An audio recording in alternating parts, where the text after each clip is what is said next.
I mean, it's going to be interesting to see what they do, but I think new stories.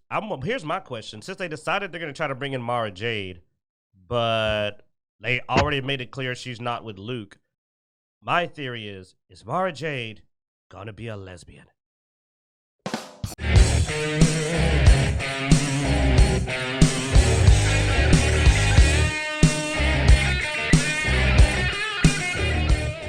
Welcome to Dicejunkies. I'm Xenodamus. I'm here with Q. and on Skype. There's Blood Axe. All right. So, now, as I was saying before, y'all decided to try to big dick it over there or something. I don't know. We ain't trying. But we do. I got 4 kids, bro. I ain't trying.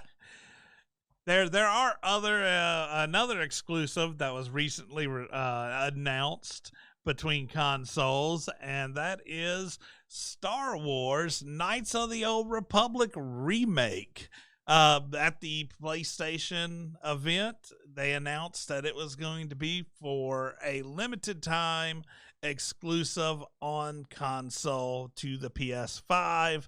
It will still get its PC release. The exclusivity is for console. Now, in other words, screw Xbox. Like specifically, it's screw Xbox, and I guess Nintendo. No, I mean, I wouldn't doubt to see this end up being, since they're selling themselves out like that. I wouldn't be surprised to see Epic pick up a PC exclusive. Yeah, I mean, if only Epic knew someone that could help them with that. Oh wait, they're in bed with Sony. Yeah, probably going to end up being PC exclusive too, and not hitting Steam either immediately. Though that's not exactly bad news, because take it away, Blood Axe. No, you don't want me to take it away. All right, you don't want to get started. Just he's still going. No, it's the thing about KOTOR is it is supposed to be Sony exclusive at launch, but it's not going to be Sony exclusive permanently. And there will also be a PC release. So those of us on Xbox will eventually be able to get a chance to play it.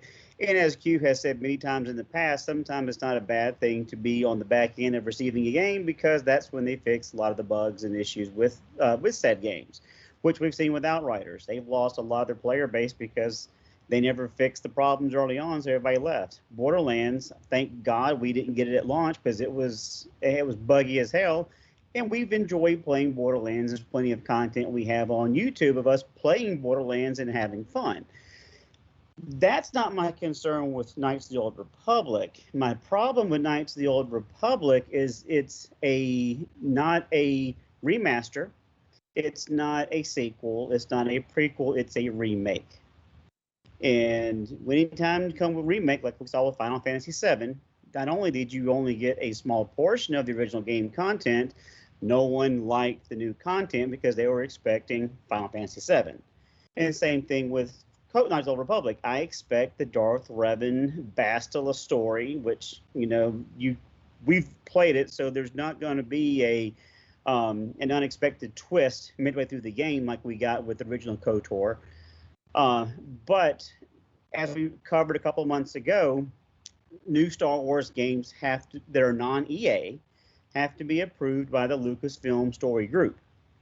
And most of us are intimately familiar with how Lucasfilm Story Group feels about the fans, and it's basically they don't give a rip about the fans. All you gotta do is search Pablo Hidalgo, people, and you'll get an idea of what they think about hardcore Star Wars fans. I'm going to let you make your own judgment from there. So that's my problem, number one. Number two, it's done by Aspyr Media, Aspyre, and good luck finding Aspyr Media. But what you'll eventually find, which our research guru Zeno actually found out, they do ports. They don't build games from the ground up. So gameplay is now a concern, because you have a studio that's not traditionally building good action RPGs. Third is the writing. Short page. Wow. Hold on, look at that, Blood Axe. That is the shortest wiki page for a company I've ever seen. I think our page is longer. I'm kidding. We're not on Wikipedia. But if we were, it'd be longer. Oh yeah, you found it. So I'm not super excited about them as the game developer. But as we have discussed many times before, and as our friend Alan Dean Foster has also echoed on an interview with our show, you can get past a crappy game, crappy mechanics with really, really good story. And that's one of the things that I am really the most concerned about is one of the head writers for this. I'm not going to say her name. You guys can look her up because she wrote for the Mary Sue, and yeah, it's going to make me want to vomit. Is one of the head writers who basically thinks that all men are pigs and that the patriarchal society needs to die. Which, dude, I don't care what your beliefs are. I don't care what color you are. I don't care any about that bullshit. Give me a good story. You can give me whatever your political agenda is if it's decently written with a good story. There's plenty of stories, no matter what your views are, whether you want to have a feminist heroine, feminist antagonist, if you want to have some kind of weird alien, circle jerk, whatever, I don't care. You can have a good story and still get your point across. And the master, and I hate to keep bringing it up, but Gene Roddenberry was the master at doing this back in the 60s. He had the first interracial kiss on television, and he did it in a really well-written story. Yes, he caught some flack from it, but you know what? It was still well-written stories. Same thing with the Nazis. He conquered a bunch of things that was controversial and political, but it was real well written. Do that. Now, if you want to go with a feminist storyline, don't rewrite KOTOR. Why don't you tell the whole story about Darth Treya? For those of you that don't know who that is awesome. Treya from KOTOR 2. Tell her story because she was interesting. Yeah. And she was so mysterious. We don't know her origins. All we know is she was Darth Treya. At the very end is when you find out who she actually is. Tell that story. Let's go there with it. And then have someone who hates men write a story about a female protagonist or antagonist or however you want to view it from that story point. Do that, but don't fuck with Darth Revan. Don't go messing up our original KOTOR, who we all agree is probably one of the best games that from our childhood. It's number 2 on my list behind Super Metroid. So that's my limited rant. I'm not going to go off the deep end because I promised Zeno and Q I wouldn't go off the deep end. So I want to cut it off at there and let you guys talk. But that's my thoughts on the new Knights of the Old Republic remake. Well, I mean, as far as the people involved, that is probably my biggest concern. Like, as far as whether or not they're changing the story and all that stuff, we have no confirmation of that as of right now. But the people involved do sort of worry me. Now, they claim to have some people involved from the original KOTOR. I did not see a list of who they had involved. It just said some of the original. Now, my other concern with this actually comes from that wiki page for Aspire, where Not the way you managed to make that sound dirty. Yeah. Aspire. so.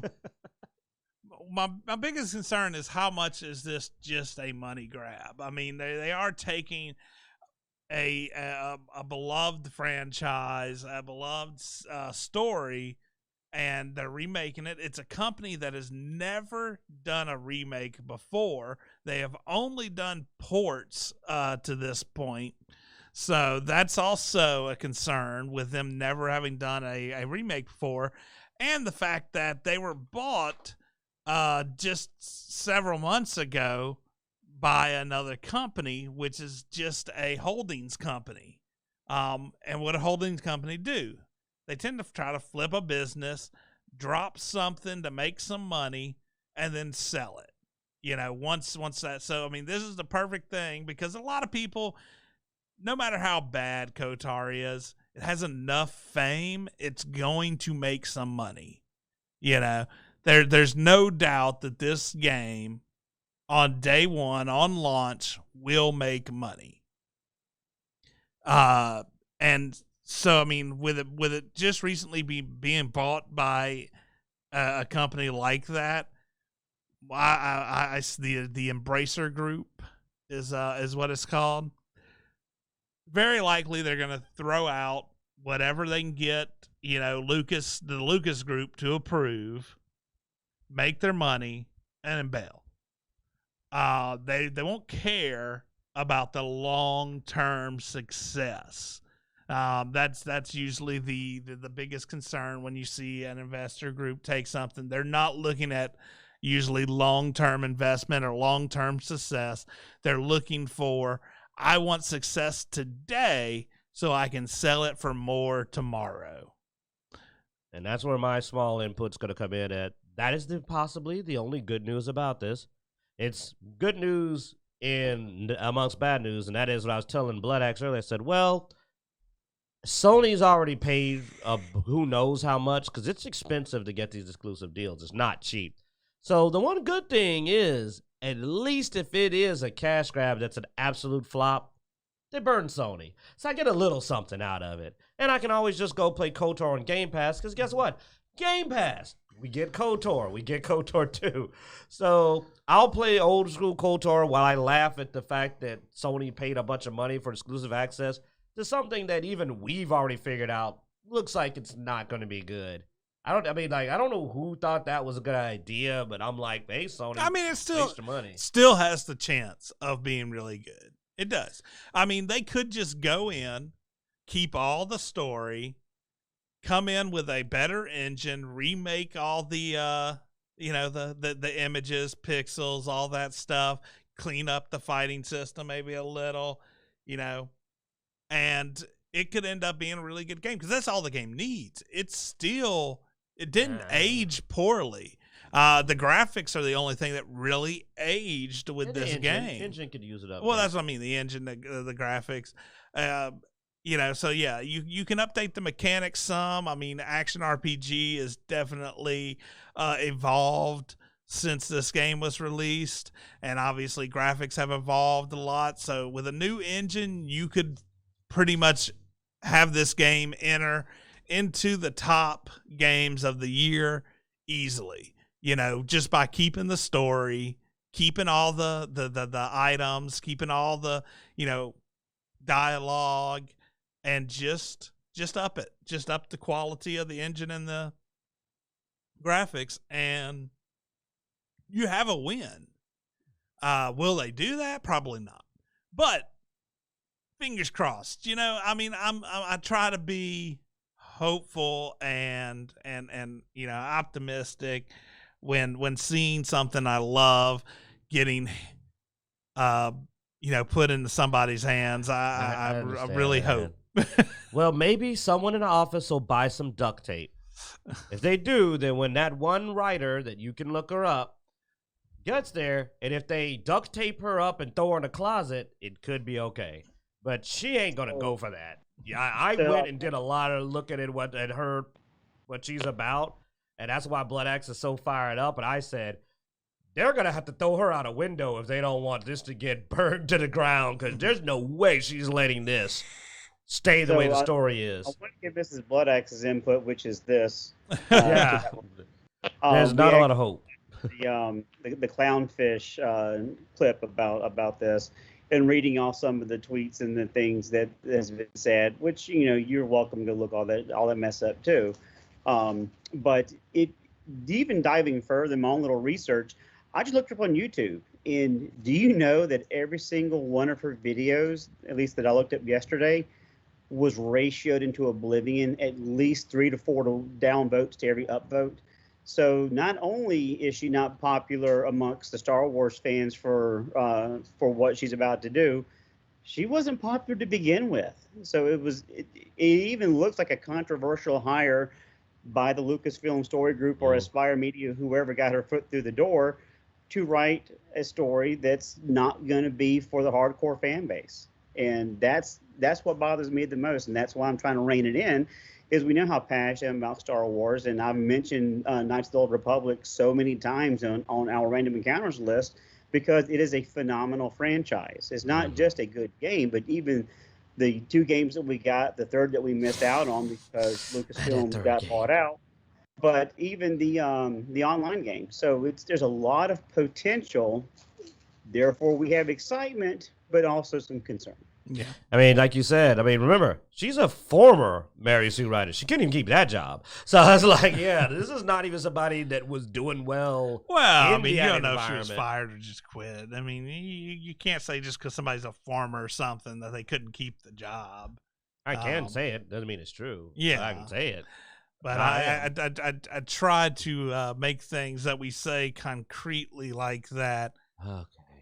We don't know why she left the Mary Sue. It may have been legitimate.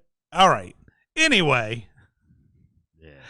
I think that's going to be where we wrap it up, guys. We're all sort of down now. And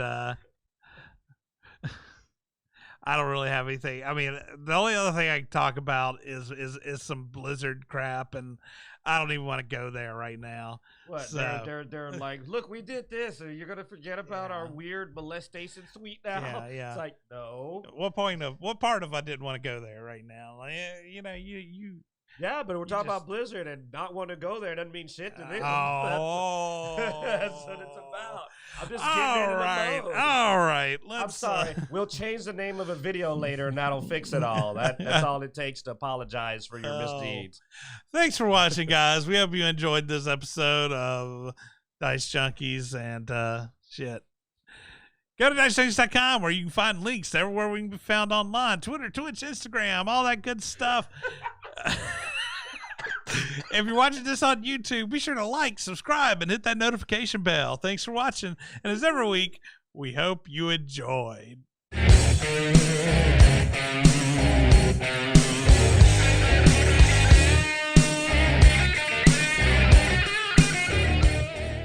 I was excited when they were releasing a new Muppet series several years back, and then I watched it and I'm like, what the hell is this?